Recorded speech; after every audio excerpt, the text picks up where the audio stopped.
Hello everyone, now we continue here. अभी तक हमने बात की है इंसॉल्वेंसी बैंक्रप्सी कोड का एक बेसिक आइडिया हमने लिया था, और जैसा मैंने स्टार्टिंग पहले बोल ही दिया, आईबीसी जो हम लेके आए वो इस तरीके से लेके आए कि जो इंसॉल्वेंसी वाला जो एरिया है वो किसी भी पर्सन का इन्वॉल्व हो, क्या हो, आईबीसी के प्रोविजंस एप्लीकेबल होंगे। तो मतलब ये कि इंसॉल्वेंट चाहे इंडिविजुअल हो या पार्टनरशिप फर्म हो या कंपनी हो या बॉडी कॉर्पोरेट हो, सबके ऊपर एक ही प्रोविजन एप्लीकेबल होगा, दैट इज आईबीसी 2060। तो एक बार हम देख लेते हैं एप्लीकेबिलिटी एज पर सेक्शन 2। यहाँ पे डिफरेंस हो गया, जो हम लोगों का रेक्टिफिकेशन होता है, क्या सारी डेफिनेशन सेक्शन 2 में होती है। ये किसी को ध्यान भी होगा, लॉजिकली पढ़ाई की होगी इजी बनाने के लिए कि कहीं भी कोई भी डेफिनेशन आए तो सेक्शन 2 लिख दो। 2 का कौन सा क्लोज है वो नहीं पता, लेकिन 2 है। मैं तो ऐसे पढ़ता था, ऐसे याद हो सकता है। लिमिटेड है, लिमिटेड थोड़ी अनलिमिटेड है कोर्स तो। लेकिन आईबीसी 2016 के अंदर जो डेफिनेशन दी हुई है सेक्शन 3 में मिलेगी, 5 में मिलेगी और आगे मिलेगी। सेक्शन 2 में डेफिनेशन नहीं है, तो यहाँ पे लप्पा नहीं मार सकते। सेक्शन 2 ऑफ आईबीसी 2016 ये कहता है कि जो आईबीसी 2016 के जो प्रोविजंस है वो किन किन के ऊपर एप्लीकेबल होंगे ऑन ऑल दी पर्सन। देखते हैं, any company incorporated under the companies act या under the previous company law. इसका मतलब ये हुआ कि कंपनीज एक्ट 2013 है, लेकिन हमें पता है पहले कंपनीज एक्ट और उससे पहले भी था। तो जो भी कंपनी लॉ अब तक एप्लीकेबल है, तो किसी भी कंपनी लॉ के अंदर जो भी कंपनीज बनाई गई हो उन कंपनी के ऊपर क्या होगा, क्या कंपनी के ऊपर ही एप्लीकेबल होगा? No, any other company governed by any special act.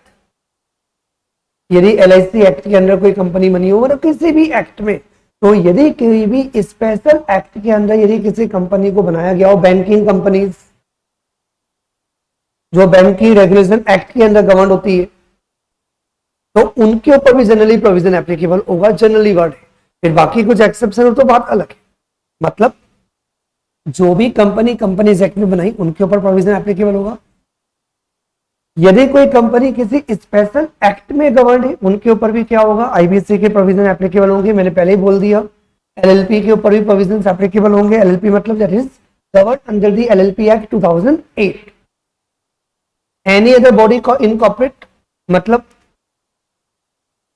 any other body corporate incorporated under any law for the time being force। का मतलब ये हुआ कि वो जो भी बॉडी है, चाहे इंडियन लॉ में बनी हो चाहे किसी फॉरेन लॉ में बनी हो, जो भी इनकॉर्पोरेटेड है any law for the time in force, किसी भी लॉ के अंदर, चाहे वो अपने कंपनीज एक्ट हो चाहे वो कोई भी एक्ट में, किसी भी एक्ट के अंदर जो भी बॉडी इनकॉर्पोरेटेड है, लेकिन वो तभी एप्लीकेबल होगा जब notified by central government. Company सारी एप्लीकेबल है, कंपनी के लिए नोटिफिकेशन अलग से नहीं आएगा, कंपनी के ऊपर एप्लीकेबल होगा। जो कंपनी स्पेशल एक्ट में उनके ऊपर भी एप्लीकेबल होगा। इसके अलावा यदि किसी और लॉ में यदि कोई कंपनी बनी है तो उनके ऊपर तभी एप्लीकेबल होगा जब सेंट्रल गवर्नमेंट ने नोटिफाइड किया। ये इंटरेस्टिंग पॉइंट था कि जो कंपनीज है जिनको हमने अप्लाई किया, तो उन कंपनी के ऊपर तो आईबीसी एप्लीकेबल होगा। उन कंपनी की इंसॉल्वेंसी के पीछे रीजन होता है पर्सनल गारंटर। कोई बताएगा गारंटर क्या होता है? जनरल वर्ड गारंटर, गारंटी देने वाला। तो कॉर्पोरेट ने यदि कोई पैसा लिया है, फॉर एग्जांपल मुकेश अंबानी ने कोई कंपनी बनाई एबीसी। अब एबीसी जो कंपनी बनाई उसके लिए कोई लोन देगा? नहीं देगा। लेकिन यदि मार्केट में ये बोला जाए, मुकेश अंबानी आके खड़ा हो जाए, मैं गारंटी देता हूं एबीसी को 500 करोड़ का लोन दे, तो लोग बोलेंगे 500 5000 करोड़ का लोन ले। यदि हमारे रतन टाटा, नाम सुना ही होगा, यदि कोई कंपनी है XYZ, नाम नहीं सुना, हमने भी नहीं सुना, लेकिन ये रतन टाटा बोलता है मैं गारंटी देता हूं, यदि वो आपकी गारंटी देता बेटा, समझ में आ गया। तो यदि कोई कंपनी है जो पैसा नहीं दे पा रही है तो हम पैसा किससे लेते हैं? गारंटर से। तो यदि वो कंपनी इंसॉल्वेंट हो गई, इसका मतलब ये हुआ कि गारंटर भी पैसा नहीं दे पा रहा होगा, तभी तो प्रॉब्लम आ रही होगी। तो इसका मतलब मैंने ये बोला कि जो कंपनी है उनके ऊपर भी आईबीसी के प्रोविजन एप्लीकेबल होंगे। उन कॉर्पोरेट के जो पर्सनल गारंटर है, जिनकी गारंटी पर लोन और एडवांसेस दिए गए थे, उनके ऊपर भी आईबीसी इंसॉल्वेंसी के प्रोविजन एप्लीकेबल होंगे। कैसे? वो अभी हमें यही तो पढ़ना, अभी तो हम सिर्फ एप्लीकेबिलिटी की बात कर रहे हैं कि ये इंसॉल्वेंसी ना बैंक्रप्सी कोड कॉर्पोरेट के ऊपर भी एप्लीकेबल होता है, उन कॉर्पोरेट के पर्सनल गारंटर्स के ऊपर भी एप्लीकेबल होता है। फिर तुम्हारे दिमाग में डाउट आएगा, सर यदि कोई इंडिविजुअल पर्सन और वो पर्सनल गारंटर नहीं है तो क्या उसके ऊपर एप्लीकेबल होगा ही नहीं होगा? होगा, आगे हो। पार्टनरशिप फर्म मैंने तो कल बता ही दिया था। इंडिविजुअल प्रोप्राइटरशिप फर्म, इंडिविजुअल कहाँ है? यहाँ आ गया ना, लास्ट फर्म। वो इंडिविजुअल जो पर्सनल गारंटर नहीं, जो पर्सनल गारंटर है वो भी कवर्ड है, और उसके अलावा कोई इंडिविजुअल, जैसे मैं इंडिविजुअल और मेरी कोई सोल प्रोप्राइटरशिप फर्म नहीं है, मैंने किसी से पैसा लिया था और मैं वो अमाउंट रिपे नहीं कर पा रहा हूं, तो इंडिविजुअल की जो इंसॉल्वेंसी होगी वो भी किसमें जाएगी? आईबीसी के अंदर कवर्ड होगी। ये बात अलग है जो हमने कल बात कर ली। क्या पार्ट 2 में कवर्ड होगा या पार्ट 3 में कवर्ड होगा, वो बात अलग है। कल ही तो पढ़ा था पढ़ने, आईबीसी के 9 पार्ट्स है ना बेटा। और मैंने कल क्या हुआ था, ये वाली आदत मेरी क्लास में बिल्कुल भी नहीं सर, 5 पार्ट्स। हाँ, फेस टू फेस में बहुत सारे बच्चे मुंडी ला रहे थे, ऑनलाइन में चेक नहीं कर सकता वरना उसमें मजा आता। मैंने पहले ही बोला था मेरी क्लास बड़ी सिंपल होती है, आराम से एंजॉय करते हैं करना, और सिंपल एक ही टारगेट होता है, कंसंट्रेशन डेवलप करना था, और वही सबसे बड़ी प्रॉब्लम, क्योंकि बचपन से एक ही चीज सीखी है, टीचर एकदम से पूछ ले, मैंने भी किया था इसलिए मुझे पता है। तो जब से मैंने पढ़ाना स्टार्ट किया, एक ही बात बोली, क्लास में कुछ भी बोल दो, पता चल जाएगा कौन सुन रहा है कौन नहीं सुन रहा। ठीक है, जो पर्सनल गारंटर जो इंडिविजुअल है कॉर्पोरेट का, उसके ऊपर भी एप्लीकेबल होगा। उसके अलावा यदि कोई और इंडिविजुअल है या सोल प्रोप्राइटरशिप फर्म है, पार्टनरशिप फर्म है, एलएलपी है, कंपनीज एक्ट की हो या किसी और लोग के अंदर स्टेब्लिश्ड हो, कोई स्पेशल एक्ट में हो, सबके ऊपर IBC insolvency bankruptcy code 2016 applicable होगा। डिफरेंस सिर्फ इतना सा है कि मैंने बोला दे आर 5 पार्ट्स, पहली बात की थी हमने। यदि कॉर्पोरेट है, क्या वर्ड यूज किया मैंने? मतलब कंपनी है, एलएलपी है, बॉडी कॉर्पोरेट है, तो देन पार्ट 2 एप्लीकेबल हो। और यदि इंडिविजुअल एंड पार्टनरशिप फर्म है, repeat, individual and partnership firm है, उनकी इंसॉल्वेंसी एंड बैंक्रप्सी के लिए पार्ट 3 के प्रोविजंस एप्लीकेबल होंगे। इतना डिफरेंस है, लेकिन होने वाला क्या है? होने वाला तो आईबीसी 2016 ही है। तो यहां तक क्लियर? थोड़ा सा अब बोरिंग हो जाता है, ये एक बार खत्म करना पड़ेगा। मैं एक बार रिपीट कर देता हूं कि हम लोगों को कैसे पढ़ना है, क्योंकि इसके बाद इंटरेस्टिंग चैप्टर स्टार्ट होगा, मतलब एक तरीके से आईबीसी स्टार्ट होगा। कल वाली क्लास के अंदर हमने पिलर्स पढ़ लिए थे या नहीं पढ़े थे? नहीं पढ़े थे। पिलर्स अब आएगा, ये जो पिलर्स है इनका डिटेल्ड में आगे आएगा, इसी चैप्टर के अंदर दिया हुआ, इसे थोड़ा सा बोरिंग हो जाता है।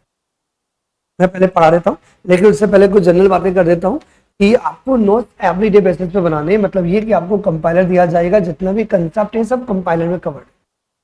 और मेरा जो कंपाइलर है वो 98.5% मैक्सिमम वो आईसीएसआई मॉड्यूल है, क्योंकि मैं आईसीएसआई मॉड्यूल से कम नहीं पढ़ा सकता, ज्यादा नहीं पढ़ा सकता। तो इसका मतलब ये हुआ कि हम जो पढ़ने वाले हैं वो प्योरली आईसीएसआई मॉड्यूल पढ़ने वाले हैं, आईसीएसआई मॉड्यूल के अलावा कुछ नहीं पढ़ने। और कंपाइलर देखोगे तो आपको ये लगेगा सर आईसीएसआई मॉड्यूल जैसा ही है, क्योंकि हम कुछ लीव करने बिलीव नहीं करते। अब पढ़ना है, पढ़ना वही है जो आईसीएसआई में दिया है, लेकिन पढ़ने का तरीका कैसे होगा जो मैं क्लास में पढ़ा। मतलब आपको क्या करना है, सारे नोट्स बनाने हैं, क्योंकि लास्ट मोमेंट पे आप कंपाइलर नहीं उठा पाओगे या मॉड्यूल पिक नहीं कर पाओगे। ये अभी इससे आपको प्रैक्टिस डालनी होगी। आपको लगेगा सर नोट्स बनाने में टाइम वेस्ट होता है। यदि आपने ऑल इंडिया रैंकर 1 का इंटरव्यू देखा होगा, नहीं देखा तो आप देख लो, सारे नोट्स लिखे। ऑनलाइन बच्ची थी, फेस टू फेस वाले बच्चों के तो ऑप्शन होता ही नहीं, लिखना ही पड़ेगा, जाएंगे कहाँ बेचारे। मैं घूरता रहता हूँ उनको, तो लिखना ही पड़ेगा। लेकिन ऑनलाइन में भी पूना के स्टूडेंट होने के बाद भी सारे नोट्स नोट डाउन किए। Reason behind that, last day आपको ये पता होना चाहिए कि मुझे क्या, वरना प्रॉब्लम होगी ना। और नोट्स बनाने में आपको ज्यादा मेहनत नहीं करनी, जो मैं यहाँ पे कलरफुल चार्ट्स दे रहा हूं वही आपको नोट्स बनाने हैं, दैट इज नोट डाउन। और जहां जरूरत होगी कुछ ऐड कर देना जहां मैं बताऊंगा, अदरवाइज सेम टू सेम ये नोट्स आपको नोट डाउन करने कलरफुल फॉर्म में। और आप भी कलर्स यूज करना स्टार्ट कर दो, जिससे कि क्या होता है, रंग बिरंगी लाइफ अच्छी लगती है। एक जमाना था ब्लैक एंड व्हाइट टीवी आती थी, आजकल वो अच्छी नहीं लगती।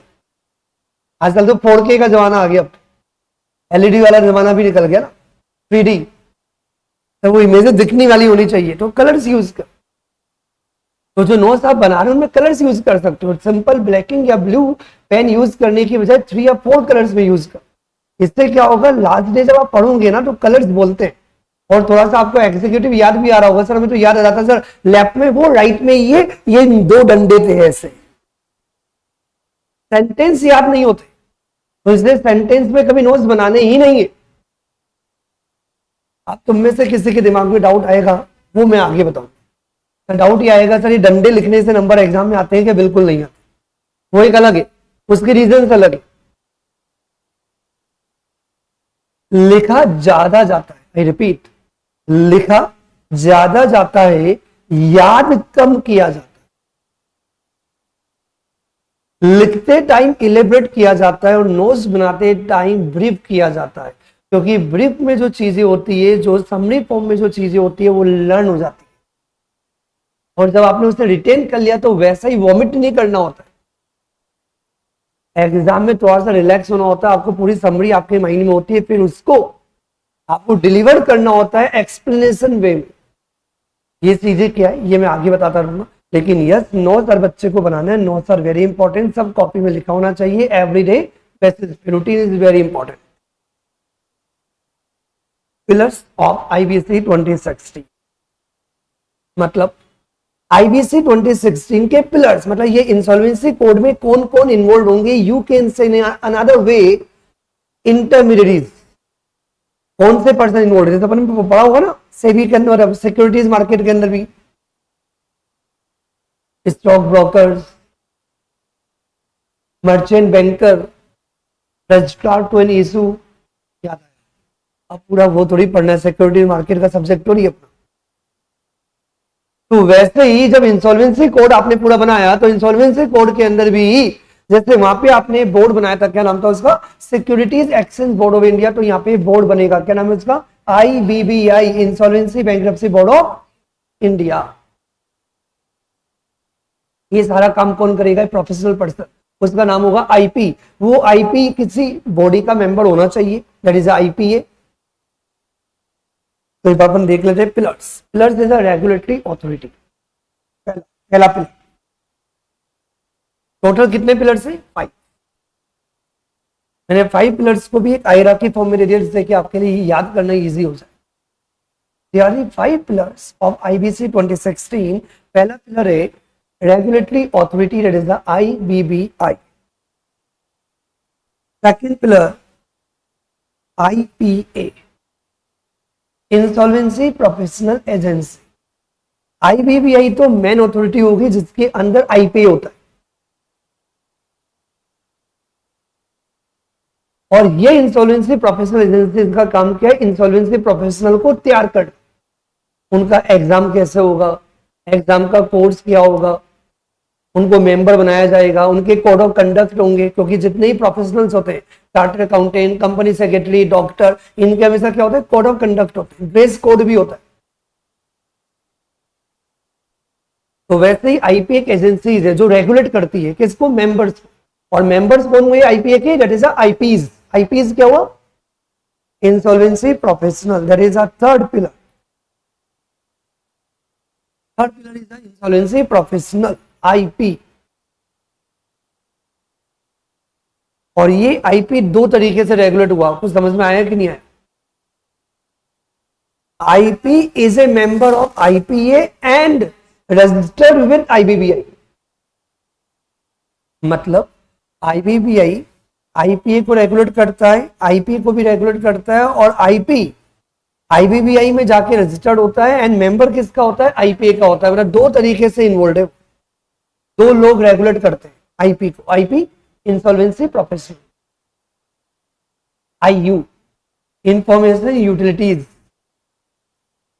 ये क्या पर्पस है, ये पर्पस ये इंफॉर्मेशन, लोग बोलते भी नहीं सही टाइम पे इंफॉर्मेशन मिल जाती तो हम भी कंट्रोल कर लेते। भूकंप आता है पहले से एक दिन पहले पता चल जाए कि भूकंप आने वाला है तो आपको कितना मजा है, तो बिल्डिंग छोड़ के चले जाए, चल कुछ हो ही नहीं, इंफॉर्मेशन का ही तो गेम है। तो किसका कितना फाइनेंशियल है, तो ये इंफॉर्मेशन यूटिलिटीज सारी इंफॉर्मेशन होल्ड करती है। पर आगे बात करेंगे। ये आईयूज जहां पे सारी इंफॉर्मेशन अवेलेबल है फाइनेंशियल, ये भी रजिस्टर्ड है विथ आईबीबीआई। तो आईबीबीआई मेन पिलर हुआ किसका, आईबीसी कोड का, जो हमने बनाया है इंसॉल्वेंसी बैंक्रप्सी कोड, उसका मेन पिलर है IBBI as a regulatory authority. ये तीन लोगों को रेगुलेट करता है। कौन कौन से तीन लोग,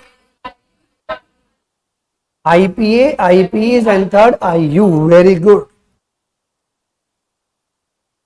सर क्या आईपीए से खत्म हो जाएगा, सर कुछ अधूरा लग रहा है। नहीं, 5 पिलर तो है लेकिन मजा नहीं आया, कोड पूरा नहीं हुआ। कैसे पूरा नहीं हुआ, सर ये समझ में आ गया कि जो इंसॉल्वेंसीज होगी, इंसॉल्वेंसी को रेगुलेट करने के लिए एक बोर्ड बना हुआ है आईबीबीआई। सर समझ में आ गया। एक एजेंसी बना रही जो IP, IP is very important person, क्योंकि इंसॉल्वेंसी का जो मैटर है वो देखेगा कौन, आईपी। आईपी से इंसॉल्वेंसी का मैटर देखेगा, डिसीजन थोड़ी दे सकता है। मतलब आईपी को लगता है कि ऐसा होना चाहिए, तो वो तो सिर्फ अपनी प्रोफेशनल कैपेसिटी में अपना डिसीजन लेगा। फाइनल है या नहीं, वो कौन डिसाइड करेगा, कोई ना कोई अथॉरिटी होनी चाहिए। क्या आईबीबीआई कोई बोल दे, नहीं आईबीबीआई को नहीं बोलेंगे, तू तो रेगुलेट कर। कंपनीज के अंदर ये एडमिन डिपार्टमेंट है, एडमिन वाला बोले मार्केटिंग भी करे, नहीं तुम तो एडमिन में दिमाग लगाओ, तुम चिल्लाने वाले हो। एडमिन तो चिल्लाता है और मार्केटिंग क्या करता है, ओ जी सुनो जी बड़ी स्मार्ट लग रही है आज, वाह क्या प्यारी स्माइल है। समझ में आया नहीं आया, एडमिन को चिल्लाने से फुर्सत ही नहीं मिलती और मार्केटिंग को तारीफ के बिना फुर्सत नहीं मिलती। दोनों की स्टाइल अलग होती, दोनों एक नहीं होते ना। तो आईबीबीआई को हमने जो बनाया वो रेगुलेटरी अथॉरिटी, उसका काम ही रेगुलेट करना है। रजिस्टर्ड होगा, पेनल्टी लगा देंगे तुम्हारे ऊपर, कंट्रोल करता है सब, कोड ऑफ कंडक्ट बनाता है। ओ आईपीए ऐसे काम करना तुम्हें गलत, वो मेंबर तुम्हारा कैसे हुआ, कोड ऑफ उसके आगे डिसिप्लिनरी एक्शंस लो, रेगुलेट कर रहा है। तो आईबीबीआई जब रेगुलेटरी अथॉरिटी है, उसका काम रेगुलेट करना है किसको, आईपीएस को, आईपीएस को, आईयूज को। तो पॉइंट ये आता है कि जब इंसॉल्वेंसी के जो मैटर ये जो आईपीएस देखेगा तो उसके फाइनल डिसीजन कौन लेगा, कोई ना कोई अथॉरिटी होनी चाहिए, जो एजुकेटिंग अथॉरिटी होनी चाहिए।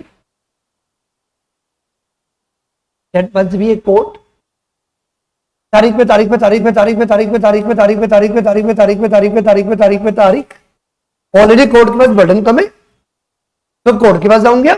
पहले 15,000 केस ऑलरेडी कोर्ट में लग रहे, कर क्या रहे हो, कुछ समझे कि नहीं समझे बात।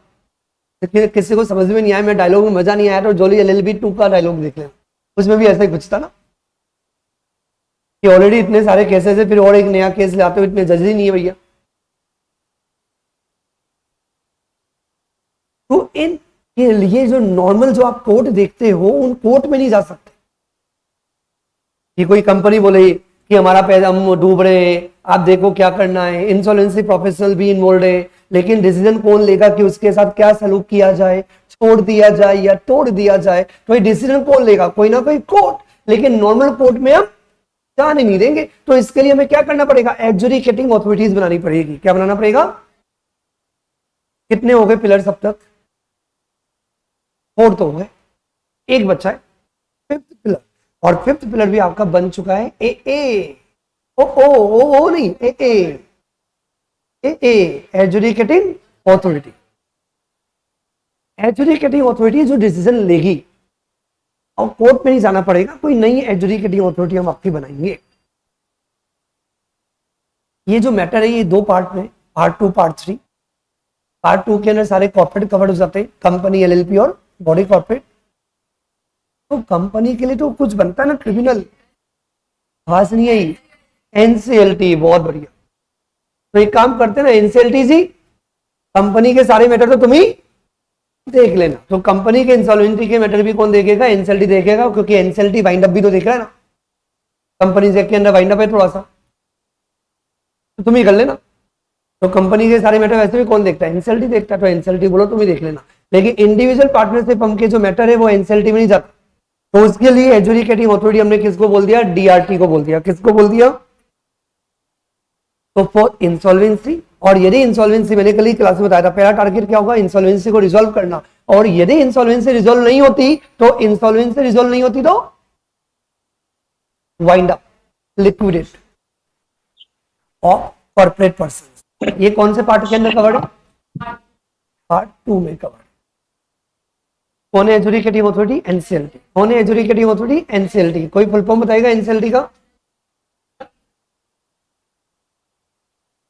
और यदि एनसीएलटी ने कोई ऑर्डर पास किया तो एनसीएलटी का बाप एनसीएलटी, और एनसीएलटी का बाप, कोई कंफ्यूजन यहां तक? आई रिपीट, मतलब यदि किसी भी इंडिविजुअल पार्टनरशिप फर्म की इंसॉल्वेंसी चल रही है तो आप कहां जाओगे? एनसीएलटी के पास जाओगे। कोई कंफ्यूजन? अर्षिता गोयल, कुछ गलत बोला मैंने? Corporate personal. बात समझ में नहीं है, वापस बोलना। तारू?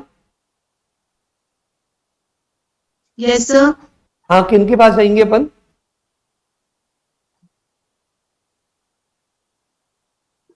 सुना था मैंने क्या बोला?